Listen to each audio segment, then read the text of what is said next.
Hi friends, మనం అంతరిక్షం గురించి తెలుసుకున్న ప్రతిసారి చాలా కొత్త విషయాలు తెలుసుకుంటాం. అంతరిక్షం గురించి ఎంత తెలుసుకున్నా ఇంకా ఆసక్తిగానే ఉంటుంది. అలాంటి కొన్ని అంతరిక్ష రహస్యాల గురించి ఈ వీడియోలో తెలుసుకుందాం. ముందుగా డార్క్ మ్యాటర్. ఇది ఎంతో ఆసక్తి కలిగించే అంశం. ఈ డార్క్ మ్యాటర్ గురించి తెలుసుకోవాలని శాస్త్రవేత్తలు ఎంతో ప్రయత్నిస్తున్నారు, కానీ ఇంకా అది మిస్టరీగానే మిగిలిపోతుంది. అసలు విషయం ఏంటంటే, మన విశ్వంలో నక్షత్రాలు, పాలపుంతలు, గ్రహాలు ఇవన్నీ కాంతి వెలుగులో ఉంటాయి. మొత్తం విశ్వంతో పోల్చితే ఈ కాంతి వెలుగు కేవలం 5% మాత్రమే ఉంటుంది. మిగతా 95% చీకటిగానే ఉంటుంది. అయితే అది పూర్తిగా చీకటి కాదని, అందులో దాదాపు 25% డార్క్ మ్యాటర్ ఉందని శాస్త్రవేత్తలు చెబుతున్నారు. కానీ అది శాస్త్రవేత్తలు సైతం నిరూపించలేకపోతున్నారు. ఎందుకంటే మనం డార్క్ మ్యాటర్ ని చూడలేకపోతున్నాం. అందుకే అది శాస్త్రవేత్తలకు కూడా అర్థం కావట్లేదు. అయితే ఈ డార్క్ మ్యాటరే గ్యాలక్సీలను పట్టి ఉంచుతుందని భావిస్తున్నారు. డార్క్ మ్యాటర్ ఉందని అనేలా చాలా అంశాలున్నా అది ఎక్కడ ఉంది, ఎలా ఉంది అనే శాస్త్రవేత్తలకు అంతుచిక్కని ప్రశ్నగా మిగిలిపోతుంది. Number 2, dark energy. ఈ విశ్వంలో డార్క్ మ్యాటర్ మాత్రమే కాదు, డార్క్ ఎనర్జీ కూడా ఉందనేది మరో అంశం. ఈ నక్షత్రాలు, పాలపుంతలు, గ్యాలక్సీలలో కాంతి ఉంటుంది. ఆ కాంతి అణువుల్లో ఎనర్జీ ఉంటుందన్న విషయం మనకు తెలుసు. కానీ శాస్త్రవేత్తలు ఏమంటున్నారంటే, కాంతి అణువుల్లోనే కాదు, నల్లటి అంతుబట్టని మరో డార్క్ ఎనర్జీ కూడా ఉంది అంటున్నారు. ఇందాక చెప్పుకున్నట్లు 5% పదార్థం, 25% డార్క్ మ్యాటర్ ఉంటే మిగతా 70% ఈ డార్క్ ఎనర్జీ కూడా ఉన్నట్లే.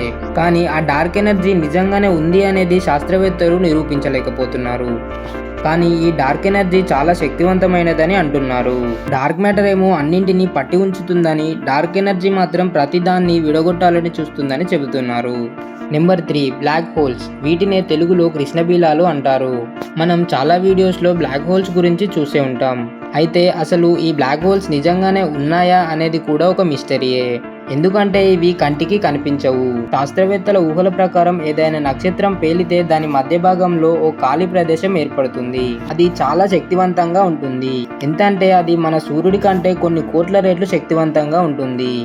అది దాని చుట్టుపక్కల ఉన్న కాంతిని కూడా దాని లోపలికి లాగేసుకుంటుంది. అంటే బ్లాక్ హోల్స్ లోకి వెళ్లకుండా ఏది ఉండలేదు.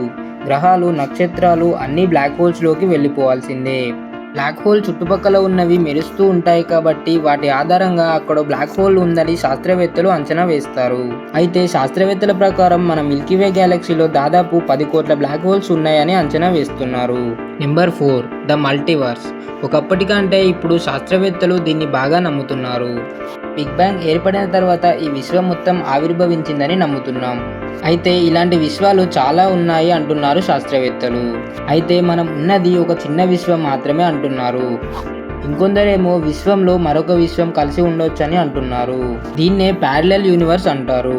మన యూనివర్స్లో కాలం, ఎత్తు, పొడవు ఇలాంటి ధర్మాలు ఉంటాయి.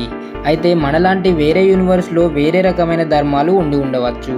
ఆ ధర్మాలు మనకు ఎంత ఆలోచించినా చిక్కవు.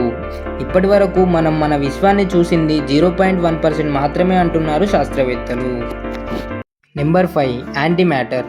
ఈ విశ్వంలో పదార్థాలు మొత్తం అణువులతో తయారైనవే అని మనకు తెలుసు. దీన్ని మనం మ్యాటర్ అని అంటున్నాం. ఈ పదార్థానికి విరుద్ధమైన మరో పదార్థం ఉంది, అదే యాంటీ మ్యాటర్. ఇంకోలా చెప్పుకోవాలంటే, మ్యాటర్ వల్ల మనకు అంతా మేలు జరిగితే యాంటీ మ్యాటర్ అనేది దేన్నైనా నాశనం చేయగలదు. ఎందుకంటే అది పూర్తిగా రివర్స్లో పనిచేస్తుంది. అంటే ఇదొక వ్యతిరేక ఎలక్ట్రిక్ ఛార్జ్. అందువల్ల యాంటీ మ్యాటర్ కనుక ఏదైనా మ్యాటర్లో కొంత భాగం కలిస్తే ఆ భాగం నాశనం అవుతుంది. అయితే ఈ యాంటీ మ్యాటర్ అనేది విశ్వంలో చాలా తక్కువగా ఉందని శాస్త్రవేత్తలు చెబుతున్నారు. ఇక దీన్ని ఉపయోగించి కొన్ని ఎలక్ట్రానిక్ పదార్థాలను కూడా తయారు చేస్తున్నారు. 1300 కోట్ల సంవత్సరాల కిందట బిగ్ బ్యాంగ్ తర్వాత ఏర్పడిన గ్రహాలు, నక్షత్రాలు, పాలపుంతలు అవన్నీ రోజురోజుకు విస్తరించుకుంటూ పోతున్నాయి. ఇవి పోతూ పోతూ కొంతకాలం తర్వాత దేనికి ఏది సంబంధం లేకుండా చాలా దూరానికి వెళ్ళిపోతాయి. అయితే ఇది జరగడానికి కొన్ని వందల కోట్ల సంవత్సరాలు పడుతుంది. సూర్యుడు మరో 500 కోట్ల సంవత్సరాల తర్వాత భారీగా విస్తరిస్తూ ఈ సౌర కుటుంబం మొత్తాన్ని సూర్యుడిలోకి కలిపేసుకుంటాడని శాస్త్రవేత్తలు అంచనా వేస్తున్నారు. వీడియో నచ్చితే లైక్ చేయండి. ఇలాంటి మరిన్ని ఇన్ఫర్మేటివ్ వీడియోస్ కోసం మన ఛానల్కి సబ్స్క్రైబ్ చేసుకోండి.